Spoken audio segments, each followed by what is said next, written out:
Satyabama Institute of Science and Technology, Chennai and Sriperumbudur.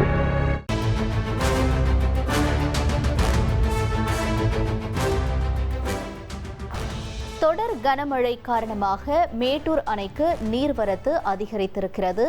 அதன்படி தற்பொழுது அணையின் நீர்மட்டமானது கிட்டத்தட்ட 109 அடிக்கு இருப்பதால் காவிரி நீர்பிடிப்பு பகுதிகளில் பெய்து வரும் கனமழை காரணமாக மேட்டூர் அணைக்கு நீர்வரத்தானது அதிகரிக்கிறது. நேற்று காலை நிலவரப்படி 6233 கன அடியாக இருந்த நீர்வரத்து தற்பொழுது படிப்படியாக அதிகரித்து வரக்கூடிய நிலையில் 1000 அடி கன அடி நீர் வெளியேற்றப்பட்டும் வருகிறது. தற்பொழுது 9683 கன அடியாக மேட்டூர் அணைக்கு நீர்வரத்தானது அதிகரித்திருக்கிறது.